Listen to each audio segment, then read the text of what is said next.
تاریخ کے حوالے سے کہ حضرت عمر رضی اللہ تعالیٰ عنہ کی جو تاریخ شہادت ہے وہ کیا 26 ہے یا 28 ہے یا یکم ہے؟ تو بعض سرے سے یکم کا انکار کر دیتے ہیں کہ یکم ہے ہی نہیں ہے سرے سے، تو اس حوالے سے آپ کیا کہتے ہیں؟ سیدنا عمر رضی اللہ تعالیٰ عنہ کی تاریخ شہادت جو ہے، اس کے بارے میں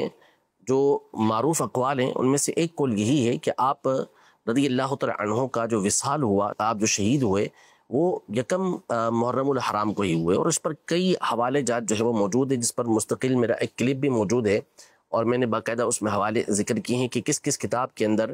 آپ کی جو شہادت مبارکہ کا دن ہے وہ یکم محرم الحرام کو ذکر کیا گیا۔ اصل میں حملہ ہو گیا تھا پہلے، ابو لولو فیروز نے فجر کی نماز کے دوران آپ پر حملہ کیا تھا، جس کے بعد آپ تقریباً 3 دن تک زخمی حالت کے اندر رہے، اور یہ طے شدہ بات ہوتی ہے کہ جو انتقال ہوتا ہے، شہادت ہوتی ہے، تو خلیفہ کا فوری طور پہ چناؤ ہوتا تھا۔ صحیح، خود نبی کریم صلی اللہ تعالیٰ علیہ وآلہ وسلم نے دنیا سے پردہ فرمایا تو اسلام کی جو بقا اور نظام کو جو باقی رکھنا ہوتا ہے، اس کے لیے خلیفہ وقت کا تقرر اس وقت لازمی طور پر ہوا کرتا تھا، تو لہذا فوری طور پر اس بات کا فیصلہ کرنا ضروری ہوا کہ کس کو خلیفۃ المسلمین بنایا جائے، تو سیدنا ابوبکر صدیق رضی اللہ عنہ کو فوری خلیفہ بنایا گیا۔ حضرت عثمان غنی رضی اللہ تعالیٰ عنہ کی جو تاریخ ہے کہ جب آپ منصب خلافت پر بیٹھے تو وہ یکم محرم الحرام ہے، کہ آپ یکم محرم الحرام کو یہ خلیفہ بنے۔ تو اب یہ تو اس دور کے اندر لازمی ہوتا تھا کہ فوری طور پر خلیفہ مقرر کیا جاتا تھا، دن اس میں نہیں گزارے جاتے تھے۔ تو جیسے ہی حضرت عمر رضی اللہ تعالیٰ عنہ دنیا سے پردہ فرمایا، شہادت ہوئی، تو آپ کو خلیفہ بنایا گیا، تو اس کا مطلب ہے کہ یکم محرم الحرام ہی کو آپ کا وصال ہوا، ورنہ اگر پہلے ہوتا تو پہلے ہی فوری طور پر یہ کام کیا جاتا۔ نمبر 1 بات یہ۔ دوسری بات یہ کہ دیکھیں، اہل سنت کا یہ اصول اور ضابطہ ہے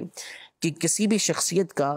جو دن مناتے ہیں تو اس میں ہمارا جو اصل مقصود ہوتا ہے ان کے فضائل کو بیان کرنا ہوتا ہے، بڑی شخصیات ہوں جو قابل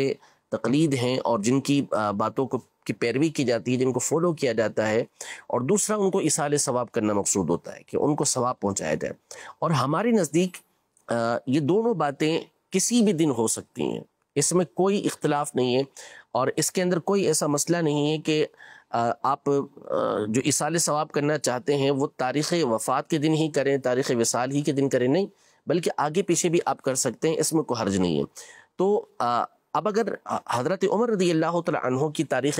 شہادت کو ہم مان بھی لیں کہ مثال کے طور پہ 1-2 دن پہلے بھی ہے، تو یکم محرم کو بھی ان کا دن منانے میں کوئی حرج نہیں ہے۔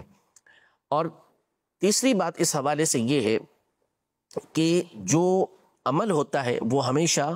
جمہور کے قول پر ہوتا ہے، اکثر کے قول پر ہوتا ہے، اور مسلمانوں کے عمل کو دیکھا جاتا ہے کہ مسلمان اس پر عمل کس دن کر رہے ہیں۔ جیسے مثال کے طور پر نبی پاک صلی اللہ تعالیٰ علیہ وآلہ وسلم کی معراج کے حوالے سے تاریخوں کے بارے میں اختلاف ہے کہ فلاں تاریخ فلاں تاریخ، لیکن اہل ایمان کا جو عمل ہے وہ کیا ہے؟ 27 رجب المرجب ہے۔ اسی طرح نبی پاک صلی اللہ علیہ وسلم کی 12 تاریخ کو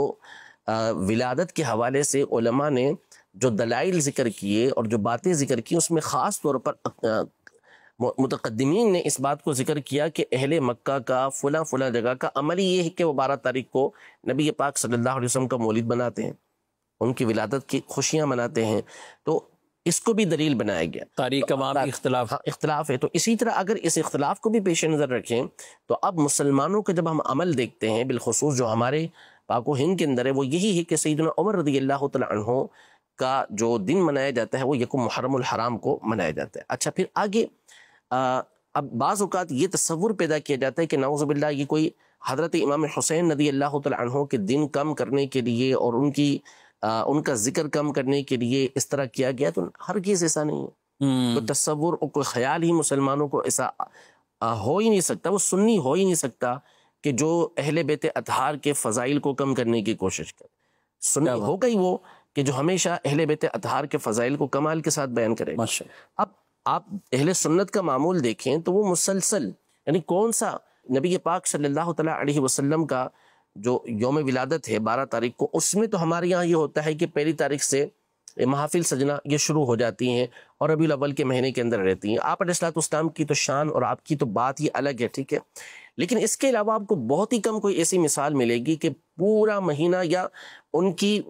کی تاریخ شہادت سے 8-10 دن پہلے یہ سلسلہ شروع کر دیا جاتا ہو۔ تو اہل سنت میں تو یہی رائج ہے کہ وہ امام حسین رضی اللہ تعالی عنہ کے ذکر مبارک کے لیے بہت پہلے سے اہتمام کرنا شروع کر دیتے ہیں۔ تو یہ کیسے تصور ہو سکتا ہے کہ سیدنا عمر رضی اللہ تعالی عنہ کے فضائل کو بیان کر کے ان کے یوم شہادت کو منا کر نعوذ باللہ سیدنا امام حسین رضی اللہ تعالی عنہ کے فضائل کے اندر یا ان کے ذکر خیر کے اندر، ان کے ذکر مبارک کے اندر کوئی کمی کی جا رہی ہو، ایسا کوئی تصور بھی نہیں ہوتا۔